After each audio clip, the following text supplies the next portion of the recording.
what's up guys? I'm Mr. Josh.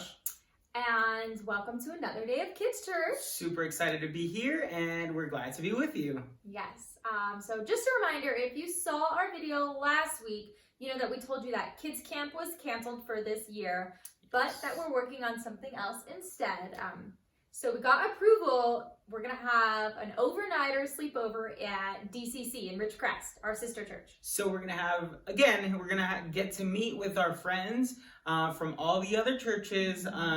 We're going to meet and get together and just have a blast. It's going to be, like Miss Bree said, it's going to be an overnighter. So we're going to be spending a night with just our friends having a really good time. Eating, playing games, having fun, and yeah, like you said. I think I heard something about water slide, maybe? Oh, I don't know. I think I heard something about that. Anyways, so like we said, we're really excited. And it was a little sad we couldn't do Kids Camp, but we're going to do this. Going to be super excited about it, and it's going to be tons of fun, guys. So the date for this is July 24th through 25th. We will meet at the church around noonish. I'll send out your parents an email. So that's the date so far. We don't have too many details as far as what's required for mass or temperature, this or that. We're not sure yet. Yeah. We're kind of waiting on the CDC, and as it goes out, I mean, it changes daily. So, but we are planning to meet. We have submitted it to the pastors, and that's our date as of now. If it changes, we will let you know, but we're shooting for that weekend in July. So just so you guys know, put it on your calendars. We are going to try and do something fun, okay? And then as far as the water slide, again, I'm not for sure, like Miss Bree said, we're still planning things, so we're getting things put together, but we are excited to have some really fun activities, some really fun times of worship, and like I said, just spend time with our other friends from different churches because they are our family as well. All right, guys, with all that being said, we hope you guys are enjoying summer. We hope you're having a great time, and we're going to go ahead and hop into our next story. All right, guys, so we're going to be sharing a story about a young man. You guys probably know who this man is. His name is Joseph, right? We've all heard about him. Have you guys ever had a bad day? Have you guys ever, just been late for a practice, and then you maybe forgot your lunch too, and then you dropped your ice cream scoop when you tried to, I know, right? It's pretty terrible. Not the ice cream! Not the ice cream, right? So, have you guys ever had a day like that, right? Could be such a bummer. So today, we're going to talk about somebody who had very bad things happen to him. And so, let's find out what happened to Joseph. So many years before Jesus was born, there lived a man named Jacob. Jacob was Isaac's son and Abraham's grandson. Jacob was the father of 12 sons. That's a lot. It's a lot of kids. Sons. Well, sons. It was just boys too. That's a lot of boys. But of all his boys, son number 11 was Jacob's favorite child, and his name was Joseph. One day Joseph was tending the flocks of sheep with his brothers, and his brothers were messing around and not doing what they were supposed to be doing. So Joseph, being the responsible one, went and told his father, because that's what his father expected of him. And so most of the brothers were older than Joseph, so they didn't appreciate their younger brother tattling on them. That's how they took it. Yeah. Now Jacob, his father, really loved Joseph and appreciated him for being his right-hand man and for helping him out. And, he even made a really fancy coat for him. But this was just not a coat, to keep Joseph warm. The coat was beautiful, it was decorative, and it had tons of color, and it could be seen, I'm sure, from miles away. It wasn't just an ordinary coat. It was just to show how much Jacob appreciated and loved Joseph. And then the coat sent a message to everyone, and basically telling everyone Joseph will be the boss of the family. People who wore beautiful long sleeves coats did not really do any hard work outside, like herding sheep. So the 10 big brothers felt that their dad loved Joseph more than any of them. That's how they felt. So they were super jealous. They were so jealous and angry that they hated Joseph and they couldn't even speak to him. So, but that's not all.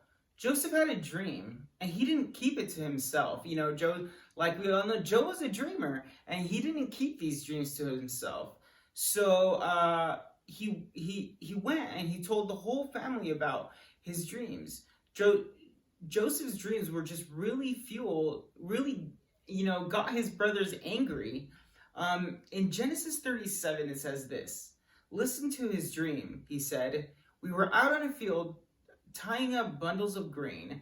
Suddenly, my bundle stood up, and all the other bundles gathered around bowed low before mine." Wow. So think about that. Think about Joseph's dream about ruling over his brothers. His brothers probably got even more mad. Then Joseph had another dream. This time, the sun and the moon and 11 stars bowed to him. Now his brothers really wanted to kill him, right? Because especially if you're the youngest, you're the older brothers, you don't want to hear that, right, from the little brothers. So they really just got angry. The favored chosen brother actually dreamed that he would rule over all of them, and they didn't like that. Even Jacob, who was the father, was a bit stunned by this dream. He was thinking maybe was Joseph full of himself, or did this dream actually mean that he was going to rule over him? Is this something from God or something from his own Joseph brain? So I'm sure his father got thinking those kind of thoughts too, right? So one day, long after the dreams, the 10 brothers left to go tend to their flocks of sheep to find the new pasture. Soon after that, Jacob sent Joseph to look after his brothers, to check on them and report back and make sure that they were doing what they were supposed to be doing. Since he knew Joseph was responsible, he knew he was the guy to send for the job. And it wasn't easy to find them because they were not where they said they were supposed to be. They weren't there. But somebody told Joseph where they were, that the brothers had moved on to a place called Dothan. So Joseph went that way. He was on his way looking for his brother and the sheep when his brothers saw him coming in the distance. They probably thought, "Oh man, here comes Joseph again, just to look at us. He's just, so stuck up, and he's just has all these dreams." They wanted to kill him so badly that they made a terrible plan just to do that. Now, we don't condone killing, just so you know. Don't kill your siblings or you're mad at them, or anybody. But we're just saying what happened back then. So, they wanted to kill him, like Mr. Josh said. But Reuben, the oldest brother, he wasn't ready to be that mean, which is probably good. He said, "Let's not kill him. Let's leave him in one of these pits instead, like a big ditch. Let's leave him there instead," right? And so Reuben thought that he could come back after they put him in that ditch, and that he would still be there, and that way, they wouldn't kill him. He'd come back, maybe he'd help him out, and then the dad would be proud of him for saving Joseph. By that time, so they went and grabbed him, and then Joseph reached his brothers. He had really, he was just really excited to see him, right? He hadn't seen his brothers. His brothers were out working, so he was super excited to see him. The brothers grabbed him, removed his beautiful coat, and threw him in a pit. At some point, Reuben left. Then the brothers sat down to eat. So while they were eating, a caravan of traders came towards them. And the brother Judah said, "Hey, let's not kill our brother. Maybe we could sell him to slave traders, right? That way they get rid of Joseph, but they also make money doing it. To them, they're like, score."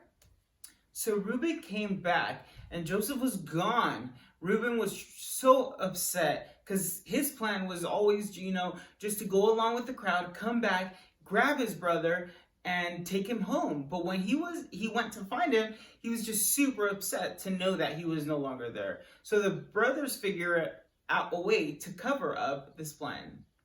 So it says in Genesis 37, if you keep reading, it says, "Then the brothers killed a young goat and dipped Joseph's robe in it in the blood. They sent the beautiful robe to their father with this message: "Look what we found. Does this robe belong to your son?" Their father recognized it immediately. "Yes," he said, "it's my son's robe. A wild animal must have eaten him. Joseph has clearly been torn to pieces." So that was their cover-up plan. And Jacob, his dad, when he heard this news, he was just so heartbroken. He began crying and weeping and just so broken. His children tried to comfort him, but he said he would never get over this terrible death of his son. It just hurt him so much.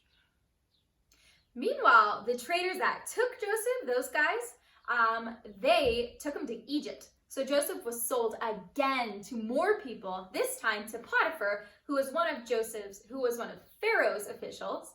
And the story doesn't end there. In fact, it's only the beginning. But we're going to pause there for today's story, and then we'll go on next week and kind of talk more about Joseph. But we're going to pause there to kind of hit on some main points that today's story brought out of what we can take out of that little first piece. So the main point for today, like Miss Bree saying, in just this short part of the story that we talked about Joseph had to deal with some not so wonderful things in his life.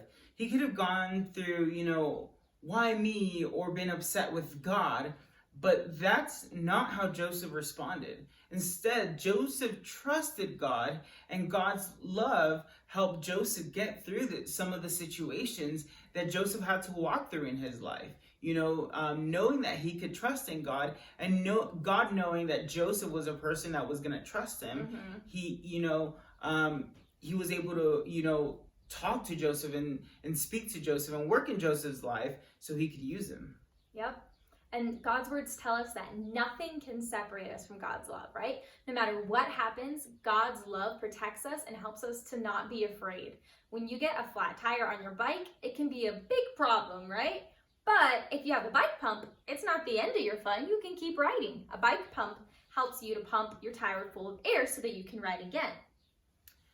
So when we find ourselves in hard situations, even really hard times when things seem impossible to fix, there's still hope, because God's great love,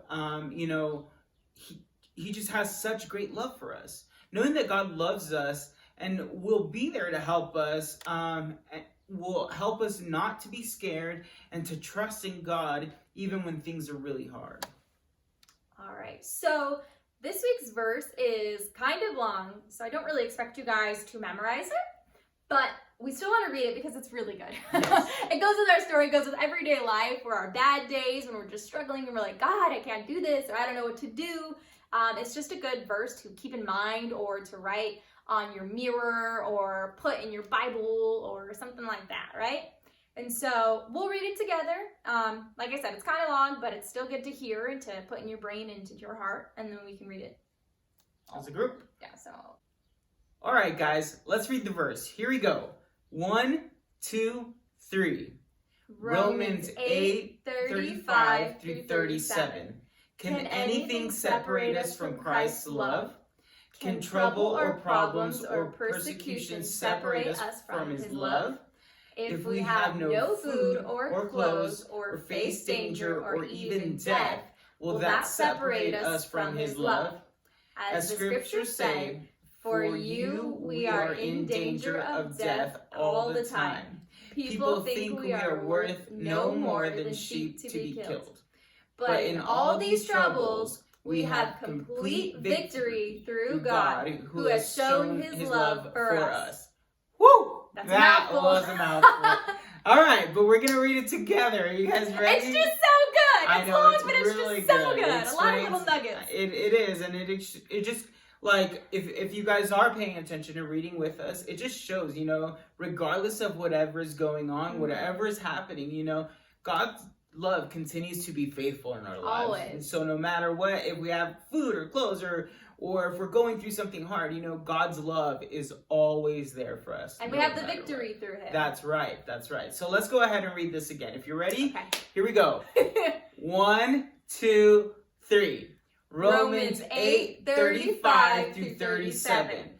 Can anything separate us from Christ's love? Can trouble or problems or persecution separate us from his love? If we have no food or clothes or face danger or even death, will that separate us from his love? As the scriptures say, for you we are in danger of death all the time. People think we are worth no more than sheep to be killed. But in all these troubles, we have complete victory through God who has shown his love for us. Woo! So yeah, guys, we have, just victory in God's love. We can walk confident daily. You guys, even if we're thrown in a ditch. Even if we're thrown in a ditch, or even, people don't like I'm kind of a short guy, right? So, I get pushed around a lot sometimes because there's taller people than me. And, I know some of you guys are even shorter than me because you're still growing up. But someday you might be taller than me, probably. Anyways, the point is, guys, regardless of what goes on in your life, always remember that there's somebody there who loves you, even through tough circumstances, where maybe your family isn't as close as you would want them to be, or maybe you're just going through something in school, or maybe you're just really sad because you're stuck inside. I know that could probably be a problem, but just know, guys, that no matter what, there's a person, or, greater than any person, God, who's there and loves you, and you guys walk in victory, and you guys can walk confident knowing that no matter what happens to you, God is always going to be by your side. Yeah. So, some things to think about. What are some problems that kids your age face? Like I was just talking about, what are some things that you go through in your daily routine or your daily life that, you feel like you need to find God's love, or you need God's love in those situations? How does remembering God's love help when bad things happen? And lastly, what do you think Joseph remembered about God when all those bad things happened to him? Where do you guys think, Joseph gathered his strength, to know that he was going to be okay regardless of what happened to him? So what do you guys think Joseph remembered about God when those bad things happened to him? So we want to encourage you guys with those things today. We love you guys. We hope you guys are doing well. Like we said, we can't wait to hopefully see all of you soon. I know we've seen some of you guys in church, but we are super excited for this event coming up. We're super excited to share this time with you, have some fun in worship, have some fun in games, and get to eat some good food. I'm excited about that. So we're really happy to be here again, guys, and we love you. So take care. Goodbye. Bye.